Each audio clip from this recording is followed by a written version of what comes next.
Kids. All right. Hey, Jacob. How you doing, Ed? Good. The man of the day, the man of the hour. Actually, we're a little bit late on this because we're catching up with all the COVID. Your anniversary was actually back on March 28th, but this is a big one, Ed. It's 30 years because this stint was 1990. But as Dad knows and Steven knows, they originally started back in what, 74? Yeah, and 74 was a special year, not just because I was born that year, but it was a special year because you started it at what was then Parent Company, right? Yeah, I started for Ray Perrin in 73 and a half, 74, and got married in 74, and still have the same wife, amazing enough, and still kicking along. Left there, Ray Perrin moved me to Salinas, basically. They needed some help down in Salinas, and I went down to Salinas for a week or two and went back to Burlingame where they were. And Mr. Perrin came out a couple of days later and said, they really liked you in Salinas. We need you to go down there. And I said, oh, I don't know. Anyway, I ended up in Salinas for the last 46, 47 years. Yeah, 46. Not a bad deal. Not a bad deal. No, not for us, that's for sure. I appreciate that. But, you know, Ed, I do have an artifact here. You sent that 1976 union contract. I actually sent this, if you can look closely here, the parchment and the stains, right? It's like the Constitution. I sent this to Steven, and he's been doing union contracts off this ever since. There you go. It's archival. It's very archival. But I'll kick it over to Dad and Steven. I'm sure you guys got some things you want to say too. Sure. Ed, I really want to thank you for the time that you've worked for us, our company. It's actually 30 years and 6 months right now since we delayed in having this little party we're having right now. But coming to work for us in 1990 to help us down in Salinas really helped to put us on the map down there. And when I became involved, it was a gas station that we had, and the parts department was the glassed-in place where you actually got gas. And I remember one service bay in the back, and real classy place.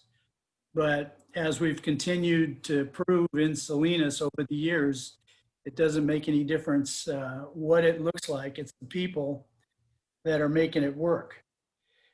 You've been a member of this team for a long time. We've had our ups and downs, and mostly ups. I think the biggest thing that has stood in your way, and you just never get over that giant hurdle, was your computer aptitude. Yes.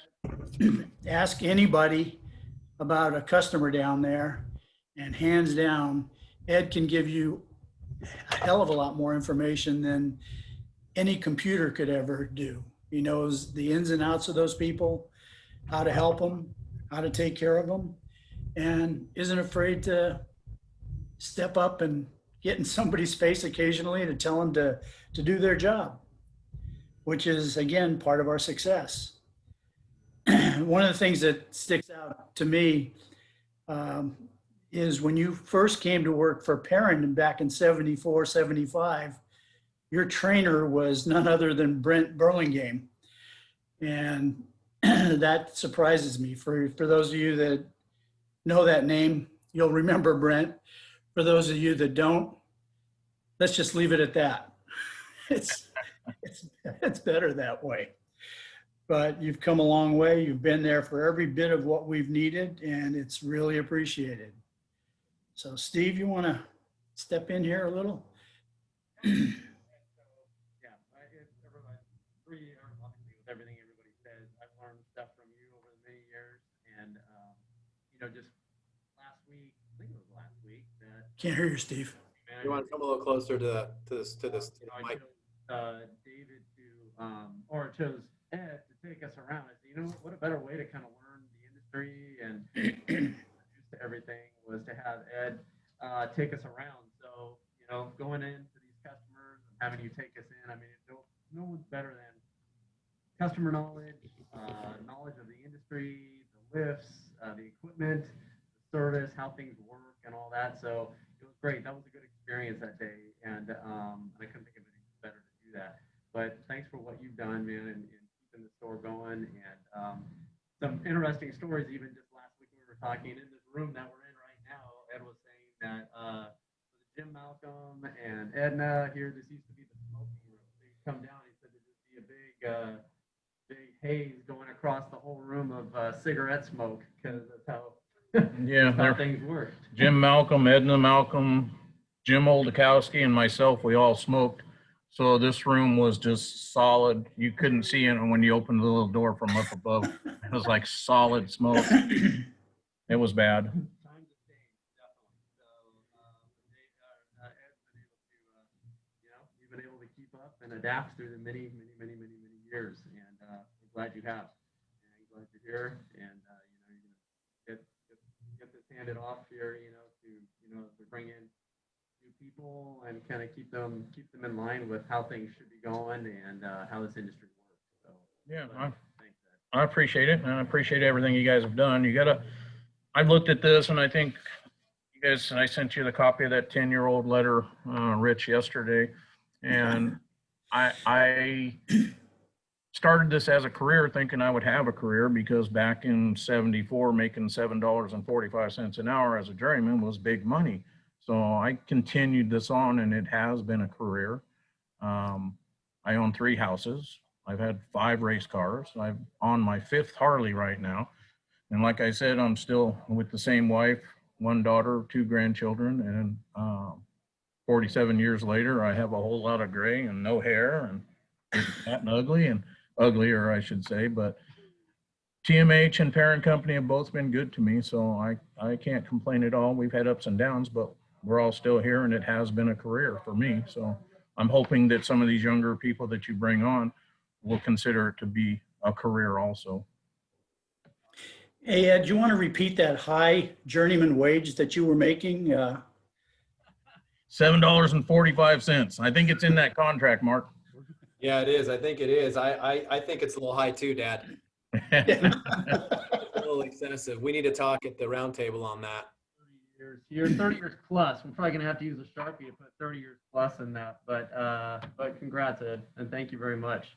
Well, thank you. I appreciate it. Appreciate what you guys have done for me, and hopefully I'll be out here in about 7 months. And if you need me for a couple of days a week, I can do that too. Right on, man. So we have David Ramirez, the new branch manager there. He's on mute because we had some audio issues. But David, did you want to say a couple of things? Yeah, I'm a little jealous because I worked for a company 30 years and I can't retire. This guy's working for 30 years and he's already retiring. But I do, it's a little bittersweet because I just met you and I got to know, the kind of person you are from day one right away. There's no games there. You know what you get within the first hour with this guy, which is really good. I'm just sad that he's leaving so quickly because I'm going to have to pick his brain as much as I can before he leaves. And, all that knowledge is hard to pull out of there. So it would be nice to have him a little longer, but congratulations to you and, to your more success on your next journey in your life. And, I definitely will appreciate everything you can teach us in your last 6 months here. Yeah, Well, I awesome. appreciate that. Cool. Well, hey, Dad, thank you. Sorry this is virtual. We'll look forward to doing an in-person follow-up to this at some point when we're out of the woods here. And but in the meantime, Ed, thank you, and look forward to some awesome times as we head down the stretch. Appreciate everything. Thank you guys. Take All care, right. Ed. Thanks, Bye-bye. Ed. Bye.